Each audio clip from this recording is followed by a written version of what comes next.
I'm going to hold your hand when I say this. Go ahead. Give me your hand. Your lack of discipline and need for instant gratification is holding you back. Let's talk about it.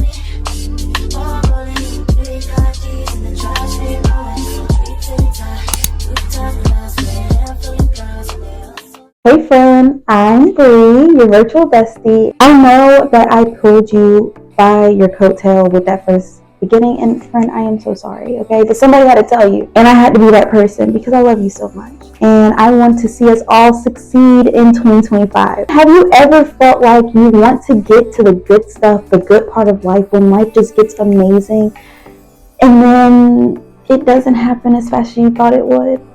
Can I get a yes in a comment, please? Don't think I'm attacking you. I do the exact same thing. I'm completely guilty of it. But that's what this video is for. We are going to be talking about how instant gratification is holding us back in life.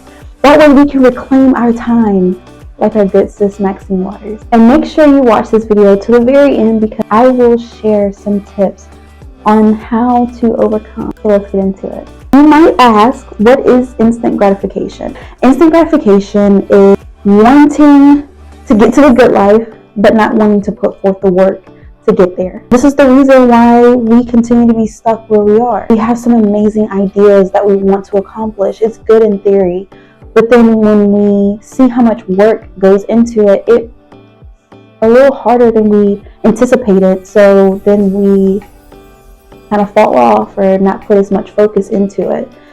And so sometimes you have to ask yourself, is this really something that I want to do? I blame social media.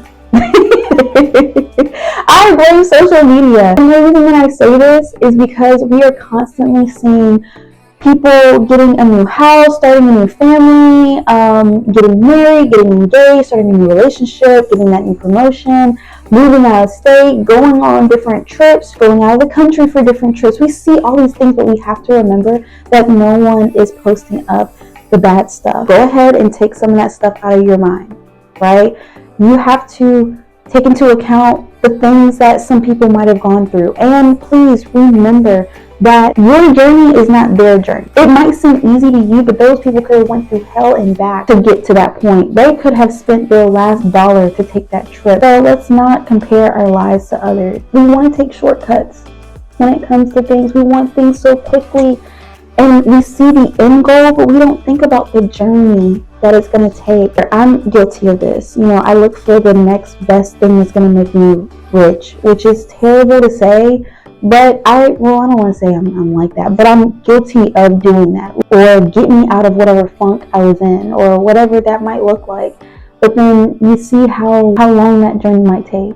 You just want the results now. If I go to the gym, one visit, I've lost 20 pounds. That's what I want to see in a perfect world. I want those results right now. Hell, I did it the other day.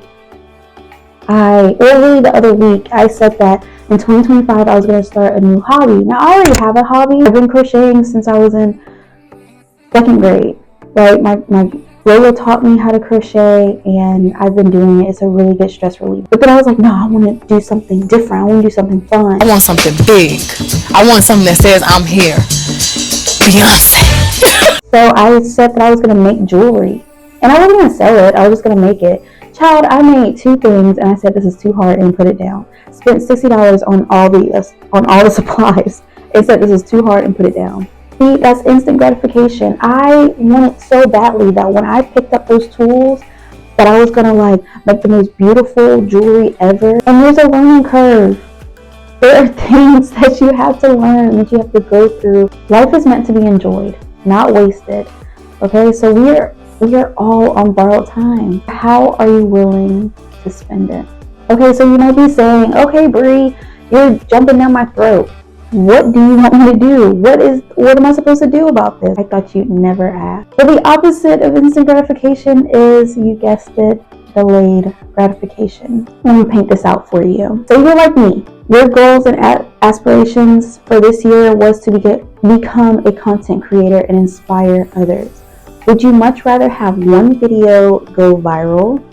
And yeah, you'll gain a few followers, or you'll have a whole bunch of views and likes, but then it falls off. Or would you like to put out that quality video and see 5 views and 2 follow requests or 2 subscribers or whatever that looks like. But then over time, it starts to increase and it starts to go up.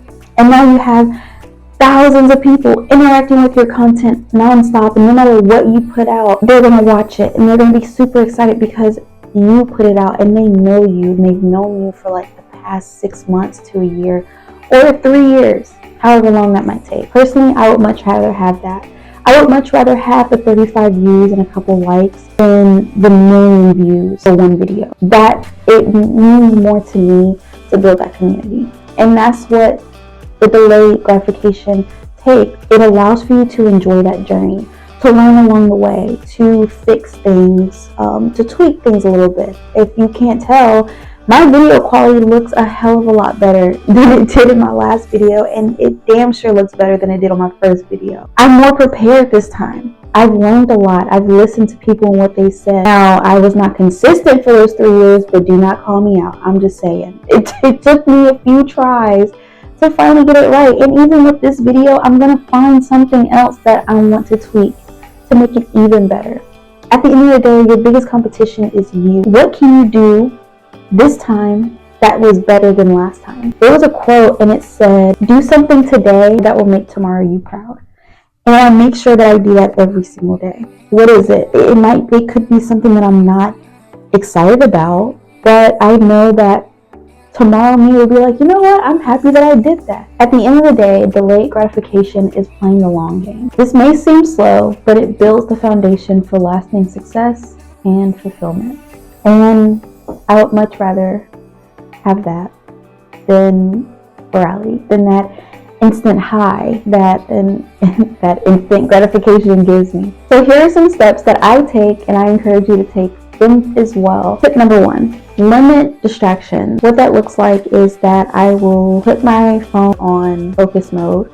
I will set a timer, and you can do this as well. It doesn't have to be an hour, 3 hours, like, yeah, buckle down, but at the end of the day, like, because we're used to like that constant distraction, I like to do it in like 30-minute increments. So I'll work 30 minutes, and then once that timer goes off, I'll, might use like 10-15 minutes, maybe scroll or to get something to eat or whatever that might look like for you. For tip number 2, write down all of your goals that you want to accomplish. You should have done, I don't want to say you should have, because we are all adults and we have free will. What I advised you to do in my last video about vision board is to write down those goals before you find pictures and just slap them on a white poster board or on canvas or on Canva. Think to yourself, do these things really interest me? Also, list them from most important to least important. And ask yourself, will I enjoy the work necessary to get this done? And if the answer is no, I'm sorry friend, go ahead and cross it off. I don't even want you to waste time and energy on it. Because that wasn't something that you want to do. It's something that you thought everybody else wanted you to do. And that's not being true to self. Now don't take it out completely, because maybe you want to accomplish it eventually. Like maybe you do want to play guitar later on, or maybe you do want to take that pole dancing class. Do the thing. But I'm just saying, if it's at the bottom of your list, let's save that for a different day. And let's do that later. Tip number 3, break up your year into 4 smaller quadrants. And what do I mean by that? So instead of looking at the year as a whole, look at it as 4 different sections. Every 3 months is a new year for you. And you can use that time to reflect on the previous quarter and just be like, okay, what did I do? And this quarter that I can do differently in the next quarter. Also, what I like to do is going to be the next tip, and it's going to help with this tip. And that is writing down your big picture goal and doing sub goals to be able to accomplish it. Let's use our gym example. You said that you want to lose 20 pounds and you get the gym membership and then you go to the gym. You didn't educate yourself and you didn't write out a meal plan and you didn't write out a fitness plan. So when you go to the gym, you don't know what to do. So instead, okay, I want to lose 20 pounds. Okay, what does that look like for me? Okay, well, I'm going to go to the gym 3 to 4 times a week. on this day it's going to be legs, this day is going to be cardio, this day is going to be shoulders and back, this day, you see what I mean? What exercises am I going to do on leg day? Okay, I'm going to do RDLs, and I'm going to do some squats, and okay, so how many reps of each are you going to do? Okay, I'm going to do 3 of 12. You see what I mean? Breaking that big goal into smaller goals, you can just, it doesn't feel as overwhelming as it is to be like, okay, I'm going to lose 20 pounds in a year. So splitting things up into smaller goals makes them a little bit more manageable, and it doesn't seem as overwhelming as doing the big picture. And lastly, plan and prioritize. All these tips really go hand in hand, but making sure that you are planning everything out. So if you want to start a business and you're super excited about this business model, write everything out. Figure out what your target market is, how any expenses, even the things that you don't even think about, like napkins. Write down all that stuff and really plan it out and see what that looks like for you. Listen, it probably seems easier said than done. I know it does, because really I think in this video I'm speaking to myself. We have gone our whole lives, a big chunk of our lives, waiting for that next big thing. That next big thing is not just gonna fall into your lap. It will be a perfect world if it just came to us so easily. But for things to really last, for things to really be worth it, and I promise you it is worth it, it takes the work. It takes the ugly things. It takes the hours of planning. It takes the dedication to take the course, because at the end of the day, the time is going to pass. I don't know about you, but I would much rather have the time pass and I'm in a better place than I was the previous year, versus the new year come around again and I'm in the same place I was 3 years ago. So what are you going to do different? What is a big goal for you that you have that you're going to prioritize? And leave it below in the comments. And I look forward to seeing you in the next video. Bye.